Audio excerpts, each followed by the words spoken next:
కేసీఆర్ సర్కార్ మరొక ప్లాన్ వేసినట్టుగా తెలుస్తుంది. భారీ స్కెచ్ దిశగా వెళ్లేందుకు ప్రణాళికలు రచిస్తున్నట్టుగా తెలుస్తుంది. ఇప్పటికే కాళేశ్వరం ప్రాజెక్టుతో లక్షల కోట్లను నీటిపాలు చేసి ఖర్చు చేసి గొప్పలు చెప్పుకుంటున్నటువంటి ప్రభుత్వం మరొక బిగ్ ప్రాజెక్టును తెలంగాణలో తీసుకువచ్చి మరొకసారి దీని ద్వారా కాంట్రాక్టుల ద్వారా మరొకసారి డబ్బులను పోగేసుకునే దిశగా అడుగులు వేస్తున్నట్టుగా తెలుస్తుంది. దీనికి సంబంధించి మూసీ ప్రక్షాళన అనేటువంటి భారీ స్కెచ్ దిశగా అటు కేసీఆర్ సర్కార్ జగన్ ఇద్దరు కలిసి లాలూచితో ముందుకు వెళ్ళేటువంటి విధంగా ఈ ప్రాజెక్టు జరగబోతుందని తెలుస్తుంది. 700 క్యూసెక్ల గోదావరి నీటిని హైదరాబాద్ మూసీకి తరలించి మూసీ ప్రక్షాళన చేసే దిశగా ఒక ప్రాజెక్టు రచిస్తున్నట్టుగా తెలుస్తుంది. ఈ ప్రాజెక్టులో భాగంగా జగన్తో కూడా కొన్ని ఒప్పందాలు చేసుకున్నట్టుగా తెలుస్తుంది. కృష్ణా రివర్కు సంబంధించినటువంటి నీటిని వదులుకోవడం ద్వారా గోదావరి నీటిని కేసీఆర్ తీసుకోవడం ద్వారా జగన్కి ఆ మిగతా కృష్ణా నీటికి సంబంధించినవి వదిలేందుకు సిద్ధమవుతున్నట్టుగా తెలుస్తుంది. అదేవిధంగా దీనికి లండన్ థేమ్స్ నది తరహాలో భాగ్యనగరానికి మూసి తీసుకొచ్చేటువంటి భారీ ప్రణాళికలతో మరొక పెద్ద ప్రాజెక్టును రచించే దిశగా ప్రభుత్వం ఉన్నట్టుగా తెలుస్తుంది. ఇప్పటికే ఖజానా ఖాళీ అయిపోయింది, పథకాలే ఇంకెక్కడి పథకాలని చెప్తున్న సందర్భంలో కూడా వారి యొక్క సొంత జేబులను నింపుకునేందుకు మరొక పెద్ద స్కెచ్ అయితే వేస్తున్నట్టుగా మనకు కనిపిస్తుంది. దీనికి సంబంధించి ఇరిగేషన్ ఎక్స్పర్ట్లు కూడా పూర్తిగా విమర్శలు చేస్తున్నారు. ఎలా చేస్తారు, ఇది ఎవరి మెప్పు కోసం చేస్తున్నారు, ఇది వర్కౌట్ కానటువంటి ప్రణాళిక, పూర్తిగా ప్రజాధనాన్ని మరొకసారి వృధా చేసేటువంటి ప్రాజెక్టుగా చెప్తున్నారు. అలాగే ముఖ్యంగా రంగారెడ్డి హైదరాబాద్కు వచ్చేటువంటి కృష్ణా జలాల నీటిని ఈ గోదావరి నుంచి మూసికి తీసుకొస్తున్నామని చెప్తున్నటువంటి ఈ కొత్త ప్రణాళికలో భాగంగా ఇప్పుడు కృష్ణానది నుంచి వచ్చేటువంటి హైదరాబాద్ రంగారెడ్డికి నీటిని పూర్తిగా కూడా ఎత్తిపోతలకు అటు పోతిరెడ్డిపాడుకు రాయలసీమకు పంపించే దిశగా వీరిద్దరి మధ్య ఒక అవగాహన వచ్చిందనేటువంటి విషయం ఈరోజు బయటపడుతుంది.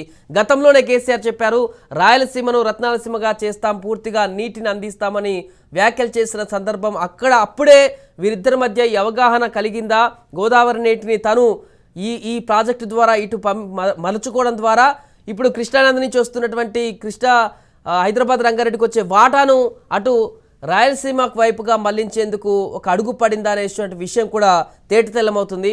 దీనికి సంబంధించి మనం మాట్లాడదాం. మనతో పాటు public policy expert Donthu Narasimha Reddy గారు ఉన్నారు, అలాగే సుబ్బరాయుడు గారు ఇరిగేషన్ ఎక్స్పర్ట్ గారు వారు కూడా ఉన్నారు.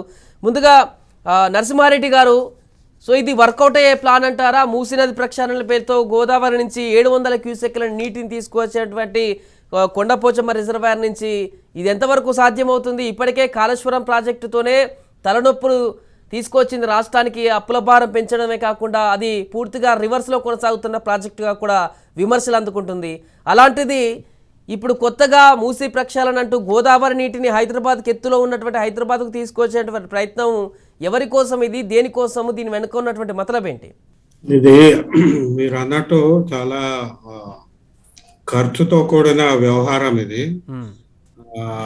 తర్వాత దీనివల్ల అనేక దుష్పరిణామాలు ఉండే అవకాశం ఉంది. అందులో పర్యావరణపర అంశాలు ఉన్నాయి, తర్వాత సాంఘిక అంశాలు ఉన్నాయి, తర్వాత ఈ నీటి హక్కులు ఏవైతే ఉంటాయో అవి కూడా కోల్పోయే అవకాశం కూడా మనకి ఇక్కడ కనపడుతుంది. ప్రధానంగా ఈ కొండపోచమ్మ సాగర్ నుంచి అంటే ఇప్పటి వరకు మరి మనకి ఇంకా వివరాలు లేవు కనుక మనం అర్థం చేసుకోవాల్సింది అది హిమాయత్ సాగర్, ఉస్మాన్ సాగర్లో నింపి అక్కడి నుంచి ఆ మూసీ నదిలోకి వదలడం అనేది. అసలు ఈ ఆలోచన ఒక సరైన దిశగా ఉన్నట్టు అనిపిస్తలేదు. ఎందుకంటే మూసీ నదిలో ఒక 20 కిలోమీటర్లు హైదరాబాద్ నగరంలో పారుతున్న క్రమంలో మనకు చాలా దాదాపు 700 నుంచి 1000 MLD million litres per day sewage వస్తుంది, అంటే మురికి నీరు వస్తుంది. ఈ మురికి నీరుని డైల్యూట్ చేయడానికి మనము అదనంగా మంచినీటిని తీసుకొచ్చి పారిస్తామని చెప్తున్నారు. ఇది లండన్ థేమ్స్ కాదు, ఇది మనం ఇప్పుడు సబర్మతి నది మీద కట్టిన ప్రాజెక్ట్ లాగానే ఉంది సిమిలర్ గా. ఏమంటున్నారు, 3500 కోట్ల ఖర్చు పెట్టి సిటీకి సివరేజ్ క్లీనింగ్ చేస్తామన్నారు. ఎలా చేస్తారో అని మనం అడిగే లోపే ఈ ఆలోచన తెర మీదకి వచ్చింది. అంటే సూవరేజ్ నీటిని డైల్యూట్ చేస్తారు. దీనివల్ల ఏమవుతుందంటే కింద పరివాహక ప్రాంతంలో ఇప్పటికే మనకు వెదులాబాద దాటినాక ఇక మనకు సూర్యాపేట వరకు ఈ నీళ్లు ఏవి కూడా అసలు ఇరిగేషన్ కి కానీ డ్రింకింగ్ నీటికి కానీ పనికొచ్చే పరిస్థితిలో లేదు. అవును. ఎందుకంటే కాలుష్యం, చాలా విపరీతమైన కాలుష్యం ఉంది ఈ నీళ్లలో. ఆ, ఆ, చాలా ప్రమాదకరమైన లోహాలు ఉన్నాయి ఇందులో. అదొకటైతే రెండోది అసలు ఖర్చు ఎంత దీనికి, ఈ ఖర్చు అసలు ఇది అవసరమా, మనకి ఇంకా వేరే ప్రత్యామ్నాయాలు లేవా అనేది అది రెండో అంశం. ఇక మూడో అంశము మీరు అన్నట్టు గోదావరి పరివాహక ప్రాంతం నుంచి మూసీ నది కృష్ణా పరివాహక ప్రాంతంలో ఉంది. అంటే ఆ పరివాహక ప్రాంతం నుంచి కృష్ణా నది పరివాహక ప్రాంతంలోకి నీళ్లు తీసుకొస్తున్నారు. ఎవరి నీళ్ళు అవి? గోదావరి పరివాహక ప్రాంతంలో నివసిస్తున్న ప్రజలకు వాళ్ళ హక్కు ఉంది దాని మీద. వాళ్ళకి ఇచ్చినాక సరే అప్పుడు సర్ప్లస్ ఉంది అని నువ్వు అనుకుంటే దాన్ని రుజువు చేస్తే అప్పుడు ఇంకా వేరే దగ్గర కరువు ఉన్న చోట ఇవ్వడానికి అవకాశం ఉంటుంది. కానీ అక్కడనే పూర్తిగా అందరికి ఇవ్వకుండా ఇక్కడ తెచ్చి ఇక్కడ కృష్ణా పరివాహక ప్రాంతంలో కృష్ణా నీటి జలాలు పూర్తిగా వినియోగించుకోకుండా మనకు రావాల్సిన వాటా గురించి ఒక పూర్తిగా అవగాహన రాకుండా ఇంకా వేరే నీళ్ళు తీసుకొచ్చేటప్పటికి అది మనకు ఇక్కడ హక్కులు అక్కడ హక్కులు రెండు కూడా కాంప్రమైజ్ చేసిన పరిస్థితి కనపడుతుంది. ఇక నాలుగో విషయం మీరు అన్నట్టు రాష్ట్ర అభివృద్ధిలో దీని యొక్క ప్రభావం ఎంత ఉంటుందని. ఇప్పటికే 4.5 లక్షల కోట్ల అప్పు ఉంది. ఇప్పుడు ఈ ప్రాజెక్టు దాదాపు 50,000 కోట్లు అవుతుంది. ఇది వాళ్ళ చెప్పకపోవచ్చు పూర్తిగా, కానీ ఆ నీళ్లు తీసుకురావడము కంటిన్యూస్ గా నీళ్లు పారబెట్టడం అంటే దాంతోపాటు సూవరేజ్ మాస్టర్ ప్లాన్ తయారు చేయడం, ఇవన్నీ పూర్తిగా 10,000 నుంచి 20,000 కోట్ల ఖర్చు అవుతుంది. ఈ భారము అవసరమా? మనకి ఇంకా వేరే ప్రత్యామ్నాయాలు లేవా? ఖర్చు లేని ప్రత్యామ్నాయాలు లేవా? మనం నీటి వాటాను వదులుకోవాల్సిందే. ఇవన్నీ ప్రశ్నలు వస్తున్నాయి. కాబట్టి ప్రభుత్వం ఒకవేళ ఇది ఆలోచన ఇప్పటిక ఒక ఆలోచన స్థాయిలోనే ఉంటే దీని మీద ఒక కన్సల్టేషన్ ఏర్పాటు చేసి సాధ్యాసాధ్యాలు పెట్టాల్సిన గురించి ఆలోచించాల్సిన అవసరము మనకి ప్రత్యక్షంగా కనపడుతుంది ఇక్కడ. రైట్. సుబ్బారాయుడు గారు, ప్రధానంగా ఈరోజు ఈ ఇరిగేషన్ ప్రాజెక్టుకు సంబంధించి ఇది ఎంతవరకు సాధ్యాలు అవుతాయని చెప్పేసి అనుకుంటున్నారు మీరు? గోదావరి పరివాహకం అంటే చాలా దూరంలో ఉంటుంది హైదరాబాద్కి కృష్ణాతో పోలిస్తే. సో అక్కడి నుంచి ఇక్కడికి తీసుకువచ్చేటువంటి ప్రయత్నంలో భాగంగా ఇదొక పూర్తిగా వృధా ఖర్చు తప్ప ఇంకేమైనా ఉందా? అలాగే కూడా దీని ద్వారా పూర్తిగా మూసీ నది ప్రక్షాళన జరిగేటువంటి ఆప్షన్ ఏమైనా ఉంటుందా? ఈ రకమైనటువంటి ఆలోచన ఏ రకంగా సక్సెస్ అవుతుందంటారు? నరసింహారెడ్డి గారికి, సాయి గారికి, ప్రేక్షకులకి సుబ్బారాయుడు యొక్క నమస్కారాలు. ఈ మూసీ ప్రక్షాళన చాలా కాస్ట్లీ అనే పేరుని మీరు విషయం చెప్తున్నారు. నేను ఒక విషయం చెప్తాను. తెలంగాణ ఎందుకోసం ఏర్పడింది? నీళ్లు నిధులు కోసమే కదా అది ఏర్పడింది. మూసీ నది కూడా కృష్ణా యొక్క ట్రిబ్యూటరీ ఉన్నాయి కదా, దాని ఏదో విధంగా ఈ జనాభా పెరిగిన వల్ల అవి మురుగునీళ్లుగా ఇవి వేస్ట్ వాటర్గా అయిపోతున్నాయి. దాన్ని ప్రక్షాళన చేసి ప్రతి చుక్కను మనం వాడుకోవాలి కదా. ఎప్పుడైతే కృష్ణా బేసిన్లో మనకి ఎంత ఉంది వాటర్? 2568 ఉంది. అన్ని రాష్ట్రాల యొక్క డిమాండ్ ఎంత ఉంది? 4,200 టీఎంసీలు ఉంటే ఉండేదేమో 2568, అంటే ఆల్మోస్ట్ హాఫే మనకు ఉండేది. సో ప్రతి చుక్కను వాడుకోవాలి అని చెప్పేసి అని పచావత్ కమిషన్ చెప్పింది, బ్రిజేష్ కుమార్ కమిషన్ చెప్పింది. కాబట్టి ఇక్కడ కాస్ట్ అనే దానికంటే కూడా ఉద్దేశాన్ని మనం గమనించాలి. ఉద్దేశం ఏమిటి? ఆ నీళ్ళని ప్యూరిఫై చేసి ఆ నీళ్లు ఇరిగేషన్కు లేదా డ్రింకింగ్ వాటర్కు వాడుకోవాలని చెప్పేసి మనం ప్రభుత్వం ప్రయత్నం చేస్తూ ఉంది. అంత మాత్రం చేత మనం వాటా ఏదో పోగొట్టుకుంటున్నాము అనే భావన రానికూడదు. ఏది ఇప్పుడు తెలంగాణ ఆంధ్రప్రదేశ్ అనేది మన అన్నదమ్ములమే కదా. ఇన్నాళ్ళు మనం కలిసే ఉన్నాము కదా. ఈ మధ్యనే కదా విడిపోయింది. అక్కడ వాళ్ళ బంధువులు ఇక్కడ ఉన్నారు, ఇక్కడ వాళ్ళ బంధువులు అక్కడ ఉన్నారు. ఇప్పుడు కాస్ట్ను ఏ విధంగా అయితే మినిమం స్టేజ్లో దాని మీద బాగా స్టడీ చేసి మినిమైజ్ చేయాలి. ప్రతి ఉద్దేశాన్ని మనం నెగిటివ్ అని చెప్పి అనే దానికి వీల్లేదు. ఇంకొకటి కూడా ఈ అది పాలమూరు రంగారెడ్డి వాటికి కానీ, అంటే దక్షిణ తెలంగాణకు కానీ, ఇటు రాయలసీమ కానీ నీళ్లు లభించే చాలా కష్టంగా ఉంది కదా. రెండు కూడా డ్రాట్ ఏరియాసే కదా, వాడికి ఏదో విధంగా నీళ్లు మనం ఇవ్వాల్సిన అవసరం ఉంది కదా. ఇప్పుడు గోదావరిలో సఫిషియెంట్ వాటర్ మనకు ఉంది, ఎక్సెస్ కూడా 3000 దాకా మనం పోతా ఉంది. ఇన్ని ప్రయత్నం చేస్తే కూడా ఇంకా పోతానే ఉంది. ఇక్కడ కూడా నిజంగా 2019 నుంచి ఎక్సెస్ వాటర్ మనకు సప్రెస్ అవుతుంది. ఈవెన్ కృష్ణా నదిలో కూడా ఎక్సెస్ వాటర్ సముద్రాన్ని కలిసిపోతా ఉంది.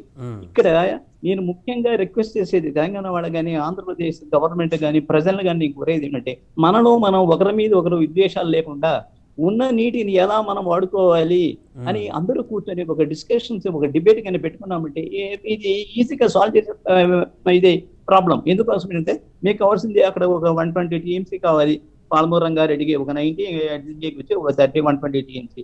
రాయలసీమ కూడా వాళ్ళు కూడా ఏమడుగుతున్నారు, మాకు ఈ బైఫర్కేషన్ యాక్ట్ లో ఏదైతే ఉన్నా ఆ నీళ్ళు మాకు తారు అంటున్నారు. అప్పుడు ఏం చేయాలి, ఇద్దరు కలిసి కూర్చొనేసి దేనికి మనం ఎలా దీన్ని చెయ్యాలి.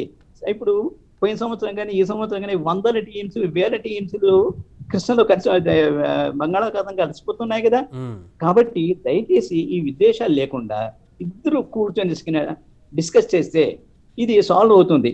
అక్కడ కాస్టులు దీన్ని ప్యూరిఫై చేసేదానికి కాస్ట్ని మీరు చెక్ చేయండి. ప్రతిపక్షాలు కానీ ప్రజలు కానీ ఇది వేస్ట్ చేయకూడదని ఆయనకు సజెషన్ ఇవ్వండి. అంతేకాని రాయలసీమకు ఏదో ఇచ్చేస్తున్నారు, రాయలసీమను ఏదో చేసేస్తున్నారు, వాళ్ళకి నీళ్ళు ఇవ్వడానికి కోసం కేసీఆర్ చేస్తున్నాడు అని నేను ఈ మాట వాడుతున్నానికి ఏమనుకోవద్దని. అలా అభాండాలు కాదు మనకు కావాల్సింది, సజెషన్ ఇస్ రిక్వైర్డ్. ప్రతిపక్షాలు కానీ ఏదో ఇలా కాదు, ప్రతిపక్షాలను ఇలా కాదు చేయవలసింది, ఇలా నువ్వు చెయ్యాలి అని చెప్పాలి. అంతేగాని విశేషాలు దయచేసి చేయకూడదు. తర్వాత ఇంకో ముఖ్యమైన విషయం ఏమిటి క్లాస్ అంటే, ఇప్పుడు గోదావరిలో కానీ కృష్ణా నదిలో కానీ more than sufficient all very good years కదా. 2019 నుంచి బ్రిజేష్ కుమార్ బచావత్ కమిషన్ ఏం చెప్పింది, క్యారీ ఓవర్ రిజర్వాయర్స్ పెట్టాలి, ఎక్సెస్ వాటర్ వచ్చినప్పుడు దాన్ని మీరు స్టోర్ చేసి పెట్టుకోవాలి అని చెప్పింది కదా. ఇంకోటి కూడా ఏమన్నాడు, ఇప్పుడు 75% డిపెండబిలిటీ 65% డిపెండబిలిటీ ఇప్పుడు జరిగింది. ఈవెన్ 50% డిపెండబిలిటీ ప్రకారంగా ఆ నీళ్లను పంపకం చేసినా కూడా మీరు క్యారీ ఓవర్ రిజర్వాయర్స్ కట్టుకోవాలి అని చెప్పింది. అలాంటి అలాంటి ప్రయత్నం మనం చేస్తున్నామా? క్యారీ ఓవర్స్ ఎక్కడ మనం కడుతున్నాం? అవి కట్టాలి కదా. ప్రతి నది పైన ప్రతి చిన్న వంక వాగు వాటి అన్నిటి మీద మనం carry over across some structures కన్నా కట్టుకున్నామంటే నీళ్ళకి ఎవరికి లోటు ఉండదు కదా. అందులో మూసి ఉండేదంతా ఆ నీళ్ళని ఎవరికి వాడుతున్నారు? ఆ మూసిలో ప్రక్షాళన చేసిందంతా కూడా తెలంగాణకే వాడుతున్నారు. ఆ నీళ్ళని డైరెక్ట్ గా రాయలసీమకి ఎక్కడికి పంపించడం లేదు కదా. కాబట్టి ఇక్కడ ఎవరికి నష్టం లేని పరిస్థితి మనం చేయాలి అందరికీ. ఇంకోటి కూడా ప్రభుత్వానికి ఏమిటి, ప్రభుత్వం కానీ మన భారతదేశం కానీ రైతుకి ప్రతి ఎకరాకు నీళ్లు ఇవ్వాలి. కాబట్టి ఆ ఉద్దేశంగా ఉండేటప్పుడు, నీళ్లు తక్కువ ఉండేటప్పుడు కొన్ని మార్గాలు కొంచెం ఖర్చు అయినా కూడా వాటిని మనం ఇంప్లిమెంట్ చేయాలి. ప్రజల సౌకర్యం మనం చూడాలి. ఒకరి మీద ఒక ప్రభుత్వం. ఇప్పుడు ఇంకోటి కూడా, ఇప్పుడు తెలంగాణ ప్రభుత్వాన్ని గురించి ఆంధ్రప్రదేశ్ కామెంట్ చేయవచ్చు, దీని మీద వాళ్ళు చేయవచ్చు. ఎందుకంటే ఒక మంచి పనిని చెడ్డగా చూసేవాళ్ళు ఉంటారు, మంచిగా చూసేవాళ్ళు ఉంటారు. అది కాదు మనకు కావాల్సింది. దీనివల్ల ప్రజలకు ప్రయోజనం లేదా అనే విషయాన్ని గమనించుకొని ఇద్దరు కూర్చొనేసి, ప్రతిపక్షాలు కూడా ఇప్పుడు రూలింగ్ పార్టీ వాళ్ళు ఇద్దరు వాళ్ళు కూర్చోవాలి, అపోజిషన్ పార్టీ 2 స్టేట్లో ఉండే నలుగురు కూర్చొని ప్రజలు ఎలా మేలో వాళ్ళకి ఎలా బాగుతుందో అనేది, వాళ్ళకి ఎంత మనం తొందరగా బెనిఫిట్ చేయగలుగుతామో అనేది దయచేసి ఆలోచించాలి. కానీ వాళ్ళు చేసిందే తప్పు, వీడు చేసిందే తప్పు, ఇక్కడ నీళ్ళు తీసుకుపోయి తెలంగాణకి తెలంగాణ వాళ్ళు తీసుకుపోయి కేసీఆర్ రాయలసీమకి ఇచ్చేస్తున్నానని చెప్పని దయచేసి ఇలాంటి భావాలు వద్దు. మీకు ఏం కావాలనో మీరు అడగండి, అంతేగాని విద్వేషాలు మాత్రం దయచేసి రైట్ సుబ్బారాయణ గారు. రైట్. సో మొత్తానికి ఈరోజు హైదరాబాద్లో మూసీ ప్రక్షాళన పేరుట వస్తున్నటువంటి ప్రాజెక్టుకు సంబంధించి వెనక ఏ రకమైనటువంటి రాజకీయ కోణం ఉందనేటువంటి విశ్లేషణ కూడా కొనసాగుతుంది. సో మొత్తానికి హైదరాబాద్లో మూసీ ప్రక్షాళన పేరుతో 700 క్యూసెక్ల గోదావరి నీటిని తీసుకువచ్చేటువంటి ప్రాజెక్టుకు సంబంధించి జరుగుతున్నటువంటి వెనక మతలబేందో తెలుసుకుందాం. ఒకసారి ఆంధ్రప్రదేశ్లో ముఖ్యమంత్రిగా సీఎం జగన్మోహన్ రెడ్డి గెలిచిన తర్వాత అక్కడికి వెళ్ళి సీఎం కేసీఆర్ ఏం మాట్లాడాడో ఒకసారి ఆ బయట చూద్దాం. బయట తర్వాత దానికి సంబంధించి మాట్లాడదాం. క్రియాశీలకంగా రబస్ట్గా పనిచేసేటువంటి మంచి పట్టుదల ఉండేటువంటి యువ నాయకుడు జగన్మోహన్ రెడ్డి గారు ముఖ్యమంత్రి ఉన్నారు కాబట్టి తప్పకుండా అది సాధ్యమవుతుంది. ఒక ఎల్డర్ బ్రదర్ గా జగన్మోహన్ రెడ్డి గారు రాయలసీమ ప్రజల బాధలు 100% మా యొక్క ఆశీస్సులు సంపూర్ణ సహకారం 100%. ఇప్పటికే నేను ముఖ్యమంత్రి గారు ఆంధ్రప్రదేశ్ మంత్రివర్గం చర్చలు కూడా జరిపాం. మీరు ఈరోజు మన కళ్ళ సుమారు 1000 టీఎంసీ గోదావరి నుంచి పోయింది. ఆల్మోస్ట్ ఇప్పుడు 2 ప్రాజెక్టులు మనకు శ్రీశైలం సాగర్ పులైపోయి సముద్రాన్ని నిలిపోయి ఆ నీళ్ళు అట్లా వేస్ట్ గా పోకుండా మనం పాజిటివ్ నిర్ణయానికి వచ్చాము. గత 60-70 సంవత్సరాల తెలుగు వాళ్ళ చరిత్రలో కొత్త అధ్యాయం జగన్ గారు నేను కలిసి లిఖించబోతా ఉన్నాం. ఇందులో కొందరికి అర్థం కాకపోవచ్చు, కొందరికి డైజెస్ట్ కాకపోవచ్చు, కొందరికి జీర్ణం కాకపోవచ్చు, కొందరికి అజీర్తి కావచ్చు. దానికి మేం చేయగలిగింది లేదు. దాని ప్రజల దీవెన, ప్రజల సపోర్ట్ ఉన్నంతకాలం తప్పకుండా వాళ్ళ కోరిక నెరవేరుస్తాం. రాయలసీమను రతనాల సీమగా మార్చడానికి దేవుడిచ్చిన సర్వశక్తులు ఉంటామని చెప్పి. సో నాడు వైఎస్ జగన్ ముఖ్యమంత్రిగా గెలిచిన తర్వాత అక్కడికి వెళ్ళి సీఎం కేసీఆర్ మాట్లాడినటువంటి మాటలు ఇవి. అయితే మన రాష్ట్రమే కాకుండా పక్క రాష్ట్రాల అభివృద్ధి కూడా జరగాలని కోరుకోవడంలో తప్పులేదు. కానీ దాంట్లో ఉన్నటువంటి రాజకీయ కోణం ఏంటి, ఇక్కడ ఉన్నటువంటి మన ప్రాంతానికి తెలంగాణ ప్రాంతానికి వచ్చేటువంటి నీటిని కూడా మళ్లించి ఇక్కడి వాడుకోకుండా మళ్లించే ప్రక్రియ చేసేటువంటి విధంగా ఆ రోజు ఒప్పందం జరిగిందంటే చాలామంది ప్రతిపక్షాల నుంచి కూడా అలాంటి ఆరోపణలు రావడం జరిగింది. నరసింహారెడ్డి గారు, ఈ ప్రాజెక్టు ద్వారా ఇప్పటికే కాళేశ్వరం ప్రాజెక్టు ద్వారా హెవీ బర్డెన్ పడుతుంది. రాష్ట్ర వ్యాప్తంగా అప్పులకు కూడా కాళేశ్వరం ప్రాజెక్టు వాటాను ఎక్కువగా కనిపిస్తుంటుంది.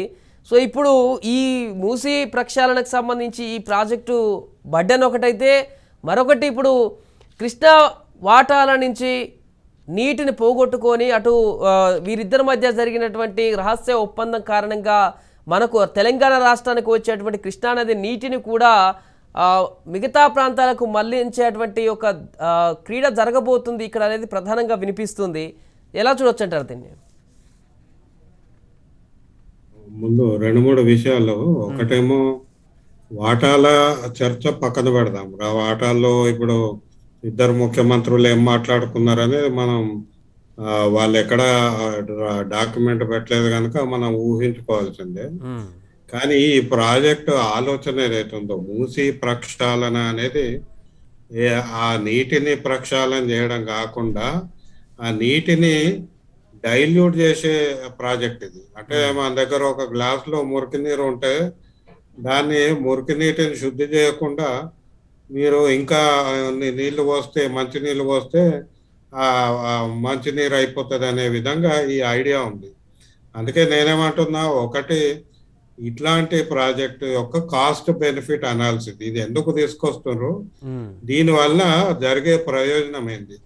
ఇప్పుడు ఏంది, మూసీ ప్రక్షాళన పేరిట ఒక ఈస్థెటిక్ సరౌండింగ్ తీసుకొస్తామంటారు. ఏది మూసీ యాక్చువల్లీ లండన్ థేమ్స్ నదిలాగా ఇప్పుడు కాదు, 1908లో మోక్షగుండం విశ్వేశ్వరయ్య గారు అప్పుడే తీర్చిదిద్దండి.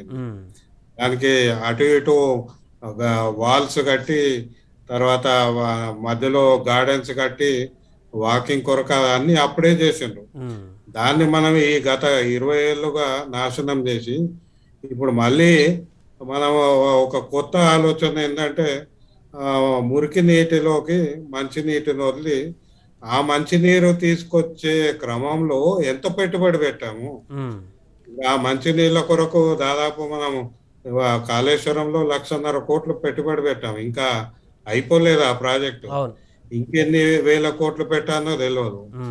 అన్ని వేల కోట్లు పెట్టి నీళ్లు మనం ఏం చేస్తున్నాం, తీసుకొచ్చి ఒక మురికి నీటిలో కలిపేసి అంతా బాగుంది అందంగా ఉంది అని చెప్పే ప్రయత్నము ఈ ప్రాజెక్ట్ ద్వారా చేస్తున్నారు. అది ఆ ఆలోచన మనము మొట్టమొదట ఆలోచించాలి, అంటే దాని మీద చర్చ జరగాలి. రెండోది వాటాలంటే ఇప్పుడు నేనేమంటున్నా, కృష్ణా నదిలో ఇప్పుడు మూసీ నదిలో పారాల్సిన నీళ్ళు ఏవైతే ఉంటాయో అవి కృష్ణా నది జలాలే కదా. మిగతా పరివాహకం ప్రాంతం నుంచి మీరు అక్కడ నీళ్లను పారిస్తే కృష్ణా నది జిల్లాలకు ఇంకా వేరే దారి ఉండదు కదా. అంటే మనం ఆ మేరకు వాటా తీసుకునే అవకాశం ఉండదు. ఒకటి పెట్టుబడి పరంగా ఉండదు, ఇంకోటి కెపాసిటీ పరంగా ఉండదు. ఉదాహరణకి ఇప్పుడు మొన్న అయింది మనకేంది, వరంగల్ కానీ కరీంనగర్లో మానేరు డ్యాంలో అప్పటికే నీళ్లు ఉన్నాయి, వర్షం మళ్ళీ పడింది. పడినాక మనం కాళేశ్వరం నుంచి నీళ్లు దింపే అవకాశమే లేకుండా పోయింది. సో ఆ మేరకు ఆ పని, ఆ కెపాసిటీ మృగ్యం అయిపోయినట్టే కదా. సో రేపు పొద్దున ఈ మూసీ నదిలో కూడా, మూసీ కృష్ణా నది పరివాహక ప్రాంతము, హైదరాబాద్కు కృష్ణా నీళ్లు ఇస్తామన్నారు. జూరాల నుంచి కావచ్చు, లేదా పాలమూరు రంగారెడ్డి నుంచి కావచ్చు, లేదా నాగార్జున సార్ కావచ్చు, ఎక్కడి నుంచి నీళ్ళు తీసుకోకుండా ఎక్కడి నుంచో గోదావరి నుంచి తీసుకుంటున్నాం. నేను అనేది మరి గోదావరి పరివాహక ప్రాంతంలో మీరు అందరికీ నీళ్ళు ఇచ్చి ఆ మిగులు నీటినే వీళ్ళకి ఇస్తున్నారా? డైవర్షన్ అనేది ఇచ్చే పరిస్థితి లేనప్పుడు, దాని మీద మనకు స్పష్టత లేనప్పుడు, వాళ్ళ హక్కులు కోల్పోయే విధంగా అదొక అంశం. మూడో అంశము, మనము ధనిక రాష్ట్రం అని పేరున్నా కూడా మనకి ఇప్పటికే 4.5 లక్షల కోట్ల అప్పు ఉంది. అంటే ఇంకా అప్పు తీసుకొచ్చి మనం తీసుకొచ్చే ప్రాజెక్టు అత్యంత అవసరమైన ప్రాజెక్టే తీసుకోవాలి కదా. అది ప్రజా ప్రయోజనాలు ఉన్న ప్రాజెక్టే తీసుకోవాలి కదా. అది లేకుండా కేవలం ఏదో కొంత మిడిల్ క్లాస్ వాళ్ళకి కొంత అందంగా కనపడడానికి మనం ఇంత వేల కోట్ల పెట్టుబడి అవసరమా? ఇది మన ముందున్న ప్రశ్న. అవును. ఎస్ సుబ్బారాయుడు గారు, ప్రధానంగా ఇప్పుడు కాళేశ్వరం ప్రాజెక్టుతోనే నిజంగానే అక్కడ పెట్టినటువంటి పెట్టుబడికి వస్తున్నటువంటి లబ్ధికి ఏమైనా సంబంధం ఉందా? ప్రధానంగా ఒకటి. దాంతో పోలిస్తే ఇప్పుడు అదే ఆర్థిక భారం మోపుతున్న సందర్భంలో ఇప్పుడు 700 క్యూసెక్ల నీరు గోదావరి నుంచి తీసుకొచ్చేటువంటి ప్రాజెక్టు ద్వారా మరింత బడ్జెట్ ఇంకా భారం పడే అవకాశం ఉంటుంది తప్ప దానివల్ల ఏం ప్రయోజనం చేకూరే అవకాశం ఉంది? అంటే ఇప్పటికిప్పటికీ హైదరాబాద్ నగరంలో నీటి కొరత అయితే అంత తీవ్ర స్థాయిలో లేనట్టుగానే మనకు తెలుసు. సో ఈ ప్రాజెక్టు ద్వారా ఒక కమిషన్ల కోసమో లేకుంటే కాంట్రాక్టుల లబ్ధి కోసమే తప్ప వేరే ఇంకేమైనా కనిపిస్తుందా దీంట్లో? ఒక మాట అండి, ఒక ప్రాజెక్టు మనం చేసేటప్పుడు, అదే ప్రభుత్వాలు చేసేటప్పుడు 2 కండిషన్స్ వస్తాయి. ఏమిటి ఇట్లా అంటే, నీళ్లు ఏమాత్రం మనకు అంటే గుడ్ ఇయర్స్ కాకుండా బ్యాడ్ ఇయర్స్ లో రైతులకు కానీ తాగేదానికి ఎలా చెయ్యాలి అనేది ఒక ఇష్యూ అయితే, ఎక్కువ నీళ్లు అంటే వెరీ గుడ్ ఇయర్స్ లో ఆ నీళ్ల నుంచి స్టడ్స్ ఎలా కాపాడుకోవాలి అని చెప్పేసి 2 ఐటమ్స్ ఉన్నాయి. ఇప్పుడు ఈ 3 సంవత్సరాలు మనకు లక్కీగా మనకు వెరీ గుడ్ ఇయర్స్ నీళ్లు దండిగా వస్తున్నాయి. అందువల్ల కాళేశ్వరం యొక్క ప్రాజెక్ట్ యొక్క విలువ అంత ఎక్కువగా మనకు కనపడకపోవచ్చు. కానీ గోదావరిలో కానీ కృష్ణాలో కానీ నీళ్లు తక్కువగా ఉండేటప్పుడు అప్పుడు కాళేశ్వరం ద్వారా రైతులకు నీళ్లు ఇస్తే వాళ్ళ ఆనందం చెప్పలేనంత ఉంటుంది. అవునా? ఇంకోటి, నేను అంటే హైదరాబాద్కు వచ్చి నాకు ఆరోగ్యం కారణాలు వేరే కారణాలు హైదరాబాద్కు రాలేదు. కానీ నేను చిన్నప్పుడు వచ్చేటప్పుడు, నేను పనిచేసేటప్పుడు హైదరాబాద్కి వచ్చాము ఎట్లా అంటే, హైకోర్టు దగ్గరికి పోయేటప్పటికి ఓహో హైదరాబాద్ వచ్చింది చెప్పి లేసేవాళ్ళం. ఎందుకోసం ఇట్లా అంటే ఆ వాసనకి తట్టుకోలేక లేసేసేవాళ్ళం. బస్సులో హాయిగా నిద్రపోయేవాళ్ళం, లేసేసేవాళ్ళం. అలాంటి మూసీ నదిని శుభ్రం చేయడంలో తప్పుందా? ఆ శుభ్రం చేసిన నీళ్ళని కంప్లీట్ గా తెలంగాణ ఏరియాలోని వాడుకోండి. ఒక్క చుక్క కూడా లోయర్ కృష్ణా బేసిన్ కి మీరు పంపించదండి. మీరు మొత్తం అంతా మూసీలో ఉండే నీళ్ళు అన్ని కూడా మీరు దయచేసి మీరే వాడుకోండి. మీకు కాదని చెప్పడం లేదు కదా రాయలసీమ వాళ్ళకి. ఇప్పుడు కాస్ట్ గురించి మీరు 2 పార్టీలు, ఎందుకంటే మీ స్టేట్ లో ఉండే అపోజిషన్ పార్టీలు రూలింగ్ పార్టీలు కూర్చొనేసి how best we can save the money అనేది మీరు ఆలోచించండి. తర్వాత ఇక్కడ రాయలసీమ గురించి మాట్లాడితే మనకు పెద్దవాళ్ళు కూడా చెప్తూ ఉంటారు, see the neighbour as thy self అని అన్నారు కదా. కాబట్టి మనం ఇన్నాళ్ళు కలిసి ఉన్నాం, ఇప్పటికే మన బంధుత్వాలన్నీ కూడా మనకు కలిసే ఉన్నాయి. అక్కడ సీఎం గారు కేసీఆర్ గారు చెప్పిండేదాన్ని మనం తప్పులు పట్టవలసిన విషయం ఏముంది? కొత్తగా కలిసినప్పుడు ఆ విధంగా చెప్పడంలో, అయ్యా మనం ఇద్దరం కలిసిపోదాం, మనం ఇద్దరం బాగుపడదాం అని చెప్పడంలో తప్పే ఉంది. ప్రతి యాంగిల్లో ప్రతి విషయాన్ని కూడా 2 యాంగిల్స్ లో చూడొచ్చు. ఒకటేమో చెడు యాంగిల్ ఉంటుంది, ఇంకోటి మంచి యాంగిల్లో ఉంటుంది. ఆయన యొక్క మనసు ఓహో మంచిగా ఉందరా, ఈజ్ ఫేవరబుల్ టు రాయలసీమ అని అనుకోనివ్వండి, అది తప్పే ఉంది దాంట్లో. కాబట్టి ఆయన ఇచ్చిన స్టేట్మెంట్ కానీ వాటిని నేను తప్పులు పట్టడం లేదు. ఇక్కడ కాస్ట్ అనాలిసిస్ గురించి వాళ్ళు ఏదో ఆ ప్రభుత్వం డబ్బులు తినేస్తుందనో ఇంకోటి మీకు ఆ సందేహం కన్నా ఉంటే కదా అకౌంట్స్ కమిటీ ఉంది కదా, అకౌంట్స్ కమిటీ అపోజిషన్ పార్టీనే కదా, వాళ్ళ మనిషి ఉంటాడు కదా, చైర్మన్ గా ఉంటాడు కదా, you find out all the mistakes, ఏమున్నాయో తప్పులు ఏమున్నాయో చెప్పండి. అది ఎకానమీ సైడ్ అది చూడండి. ఇప్పుడు ఒక మార్గం ఉంది, చిన్న మార్గం ఉంది, 700 6 అంటే హైదరాబాద్ సిటీ ఎంతో తక్కువ జనాభా ఉండేది 1.5 crores వచ్చేసినప్పుడు ప్రతి చుక్క కూడా దానికి అవసరమే కదా.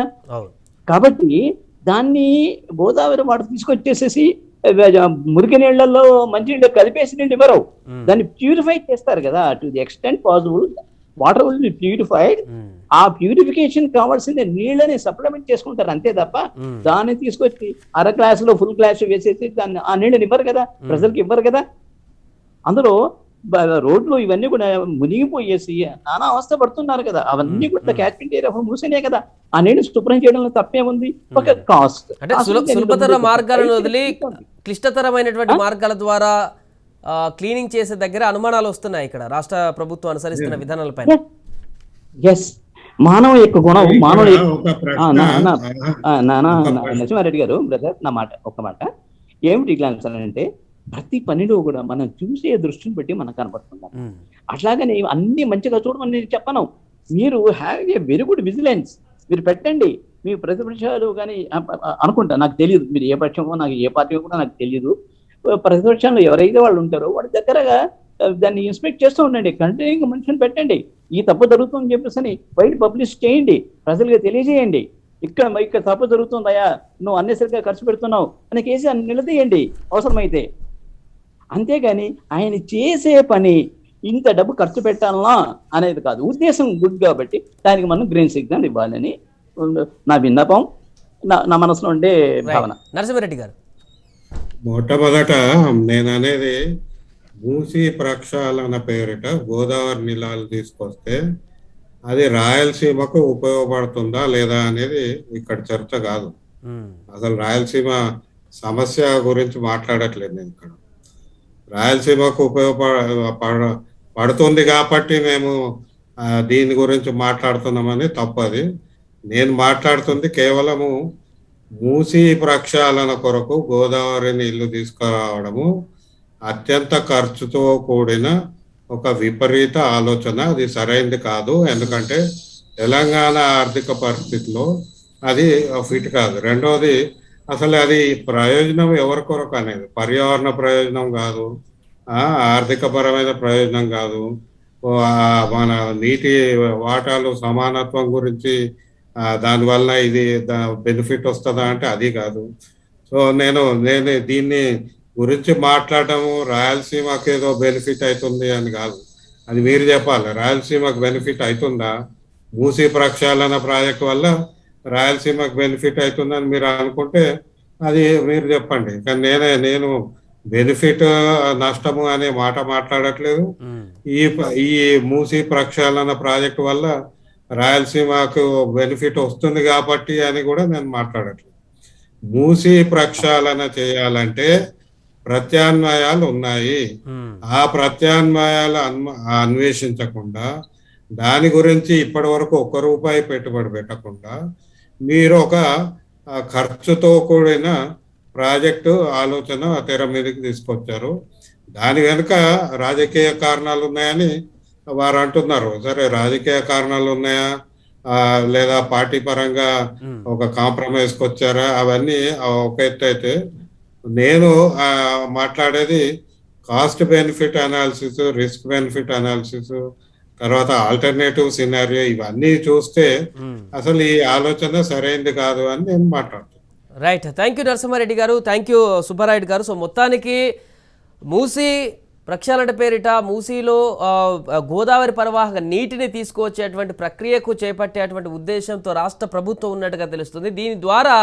దీంట్లో 2 యాంగిల్స్ కల్పిస్తున్నాయి ప్రభుత్వ ఉద్దేశాలు. ఒకటి, మరొక కాళేశ్వరం లాంటి భారీ ప్రాజెక్టును తీసుకొచ్చి ఆ ప్రాజెక్టు ద్వారా కొంతవరకు పూర్తిగా ఒక కమిషన్ లాంటి ప్రక్రియ ఇప్పటికే కాళేశ్వరంలో జరిగిందని భారీగా ఆరోపణలు వస్తున్న సందర్భంలో ప్రతిపక్షాలు కూడా చెప్తున్న సందర్భంలో మరొక అంత పెద్ద ప్రాజెక్టును చేపట్టి దాని ద్వారా ఎవరికైతే ప్రభుత్వ అనుకూలులు ఉంటారో వారికి ప్రాజెక్ట్ నుంచి అక్కడ వీరందరికీ ఆ ప్రాజెక్టు ద్వారా కమిషన్ వచ్చేటువంటి ప్రక్రియకు పూనుకోవడం ఒకటి.